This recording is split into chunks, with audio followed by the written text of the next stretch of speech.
Right, to our top story now. And the government has held firm in its standoff with the House of Lords as MPs last night rejected 10 amendments made by peers to the Rwanda deportation bill. And the stalemate is not expected to break soon. The bill will now return to the Lords on Wednesday, where it's expected Labour peers will try to restore their proposed changes, which aim to water down the legislation. Labour has also vowed to oppose the government's plans in Wednesday's vote, claiming each deportation will cost as much as sending 6 people to space. But we don't want to do that, do we? Well, send migrants so to what? space. So what? I think you probably send do. Send them to space. That's not a bad idea, actually. The moon step. scheme. The delays mean the bill may not become law until after the Easter break, threatening Sunak's hopes of getting flights off the ground before June. Well, joining us now is Chairman of Brexit Watch and Co-Deputy Leader of Reform UK Ben Habib. I haven't had Chairman of Brexit Watch for a long time. Is that still extant? I'm not sure I'm still Chairman of Brexit Watch. I don't think, well, if you're not sure, I don't think you are either. I want you to be. Those were the good old days when you were always when we still had hope. You can be Chair of Rwanda Watch instead. You can sort of, you know, turn it into something else. I mean, yeah, this is what the Lords do. They choose something apart, anything that is sensible and potentially, you know, democratic and something the general public want. As soon as it enters the upper chamber, it gets mauled. It goes back to the government. The government say, not listening, goes back to the upper chamber, and things just get bogged down in this system. I mean, a flight is not taking off in May, is it? No, it isn't. And I suspect Rishi Sunak secretly is quite pleased with all of that, because this is what I would call performative legislation. There's a lot of hullabaloo about what's going on. We're going to sort out the illegal migrant crossings. This legislation is going to do it. We were told the Nationality and Borders Bill, do you remember that, under Priti Patel? That would do it. It didn't do it. We were then told the Illegal Migration Act would give us all the authority we needed to deal with Rwanda. That didn't do it. But now we need this new thing. So this is great performance for Rishi. He doesn't actually need to achieve anything. He can just signal to the world that it's not me. I'm doing my level best, but it's the Labour Party and it's the Lords, and this performative legislative process gets the government off the hook, when actually they already possess all the authority they need under international and domestic law, outside of the confines of the European Convention of Human Rights, to stop the boats before they enter our water, or as they seek. Explain that, because, you know, I think this is something that every single time is raised to politicians. They say, we can't do this, it will break international law, it's not feasible, you know, lives may be lost. And everyone's saying, no, physically, this is your border. Surely you can just say, the boat's not crossing this point, so we're sending it back to France. So explain that. What about our reputation on the international stage? Aren't you worried about that? I honestly, sleepless nights, Kevin. Why do you think I'm so haggard in the morning? Yeah. Well, I mean, the minute those who would do down this country wish to stymie something, they invoke international law or our reputation on the international stage. But, Alex, I don't need to explain it any better or in more detail than you did. It is an absolutely fundamental right of being an independent sovereign nation. In international law. In international law, that you can protect your borders, that you can enforce. There's a reason why Border Force is called Border Force, because they're meant to use force at the border. It wasn't that the name was by accident. You know, there's thinking behind the name Border Force. But if you want the precise international bit of legislation, it's Article 33 of the UN Convention of the Law of the Sea, which says you are entitled as a sovereign nation to take preventative action against someone seeking to enter your territorial waters illegally. It's specific. And that preventative action, it would be entirely reasonable to have a well-trained and armed force in the channel requiring these boats to go back to where they came from. And the great benefit we have is that the channel is 25 miles long, and the midpoint is the midpoint between France and the United Kingdom, which is 12.5 miles. And if these boats have made it to the 12.5-mile mark, with enough fuel to do 25 miles, they can turn round and go back. It's no imposition on them. Absolutely. What do the people of this great country make of the parliamentary ping-pong that's going on now? So the Rwanda bill is passed by the Commons. It goes up to the House of Lords, who are mostly unelected Lib Dems. And they say, oh, we don't like this. So there's 10 amendments. you've got to get rid of this. And one of the big amendments, of course, is that Parliament's got no right to vote on whether or not Rwanda is safe, which undermines the whole premise of this entire process. So it goes back to the Commons, whereupon they restore the 10 amendments that the Lords have taken off. It will then go back to the Lords, where they'll put them back. I mean, what are we supposed to make of this ludicrous process? Well, I think the average person in the United Kingdom is no different, I suspect, to any of us in this room. They're holding their heads in their hands, wondering what the hell's wrong with this country. Have we lost the political will and ability simply to maintain our territorial integrity? What is the government's first obligation?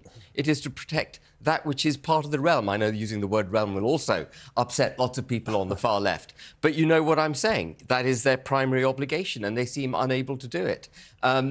And, you know, as for the Rwanda thing itself, I mean, it's never going to work, is it? We all know it ain't gonna There work. is that You know? underpinning this. Underpinning all of this. It's the fact it's a total mess. Let's talk about that. I think that Sunak, I get your point. In some ways, he wants to keep kicking the can down the road. But in other ways, I think he's become possessed of a kind of deranged neurosis about Rwanda. If he can just get one plane off the ground, he'll win his 1,000 quid bet or 100 quid bet with Piers Morgan. But more to the point, he thinks if he goes to the polls and say, I got a migrant to Kigali, we'll all go, well, I changed my mind, I'll vote for you now. I mean... And you know they're paying the migrants £3,000 per head to go there. But it gets madder and madder. I mean, do you think, Ben, you know, in the fullness of time, because of his deranged syndrome, that he will get at least one migrant maybe to Rwanda?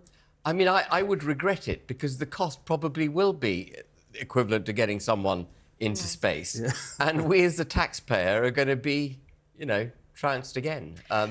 Surely the big issue here, actually, is there's enough evidence out there from our intelligence and reports around the world looking at what's happening in America on their southern border with Central America, with scheduled flights taking off, which people traffickers are loading African migrants on from Istanbul to Nicaragua. We know that Russia's Wagner mercenaries are deliberately destabilising regimes, working with people trafficking to flood Europe and the West with migrants as an act of warfare. We know this. We've seen the scenes. We've got the intelligence. So why on earth is this government not taking what's happening in the Channel as an actual security threat? They absolutely should be. And as you rightly say, there is ample evidence that the Wagner Group and other Russian agencies have been behind this. And we know this very clearly as members of the public without access to secret documents, because Belarus a couple of years ago was actually flying in people, marching them to the border with Poland and, you know, trying to push them into Polish territory. But the Polish did what we should be doing. They put up a metal fence and they put their army behind it. More recently, Finland's had to do the same for the exact same reason. So I don't understand why, just because we don't have a land border, we're suddenly going, oh, well, not a security threat. But you're right. You know, there is malign foreign interference in this, and we need to recognise the threat which we're facing in this country. If we are borderless, which is what it's getting to the point of in the US, the United Kingdom, and across Western Europe, if we're borderless, we're without defence. And we are taking people in of whom we know nothing. And the notion that these are all genuine refugees and we should welcome them with open arms is a fundamentally flawed notion. It's ridiculous. And why doesn't Rishi understand? You know, he's in a lot of electoral trouble, as is clear. You know, as he careers towards the next election, shall we say, it'll be towards the end of October.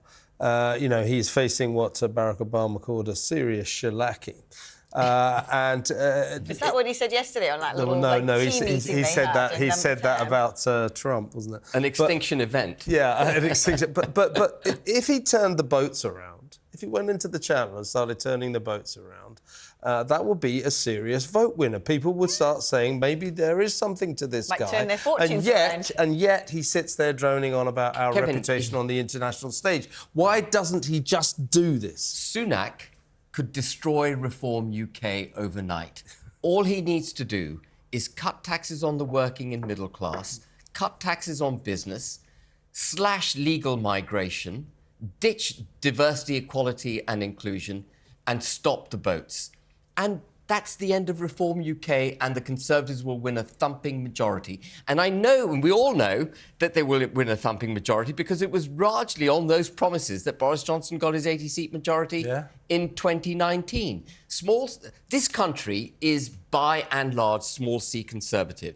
They want the country put first, they want private enterprise liberated, and they want the working and middle classes to have aspiration and the ability to move across social stratas. And the policies that I just outlined provide all of that. But they won't do it. Instead, they navel gaze and talk about making the esteemed sword carrier at the coronation the next Prime Minister, as if that's going to save the government. You know, that really is... the sword carrier who thinks that trans women are women. We were playing that. Trans women are women. No, Penny, they're not. And actually, I think technically, Sam, you'll know about this, political editor of the Daily Express and all that, she could be done there because you're not allowed to lie, are you, in the House of Commons? She stood up and told all the MPs that trans women are women. That's a lie. I'm not sure anybody would manage to prosecute that, but... I would. I'll give it a good go. But I think the fact that it is there as a clip does undermine her leadership ambitions. For that reason alone. And don't forget, she wrote that book as well about how the Tories have to be much more woke. She thought that was a good platform to promote her career at the time. She made a big mistake. I just think with the Conservatives thinking, let's swap out the leader again, that'll do the trick. I mean, that's just... Because it's worked every time. Every time. It's been a great success. Sam, again, drawing on your parliamentary expertise, how long will this ping-pong take? When might the government be in a position to implement whatever the hell it is they want to implement? Well, it's very interesting because you can't get a straight answer, unsurprisingly, out of number 10 as to how long they're expecting this to take. And it's usually, it can go like 2 rounds, back and forth, and that's the kind of traditional end of it. It could spill over beyond the Easter recess, which that makes it another month in the making.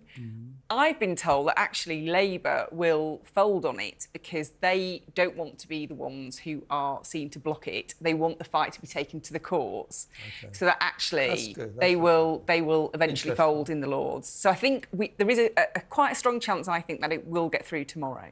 But they want it to go back to the courts again. Labour does, How much money Labour are the lawyers getting in 2024 on everything? And you have to ask, what is the point of Parliament if it isn't the supreme legislative body? Right. Absolutely. Let's not make any laws or propose laws or amend laws. Let's just leave it to lawyers to make money. The point of Parliament is to allow long-winded lawyers to talk at great length about issues that don't interest anyone else.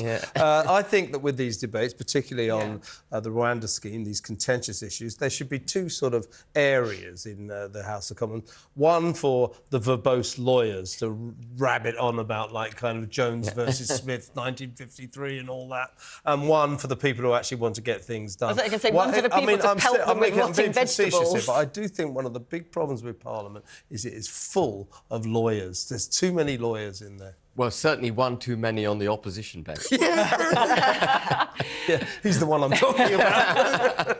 But I do think if it gets through tomorrow, regardless of any kind of legal challenges, the pressure from Conservative MPs on the Prime Minister to get a plane in the air, come what may. They think he's already got the power regardless. That he actually doesn't need to pass this bill. He could have done it anyway. So he has to get that plane in the air. Couldn't Rishi just, commission a private jet and take a few people himself? I'm sure he's got the means. Alex, he can't do that because that wouldn't look very good on the international stage. We know we don't check the passports in and out of London City Airport. You're just not even thinking about the international stage, are you? That's all I think about. It harrows me, Kev.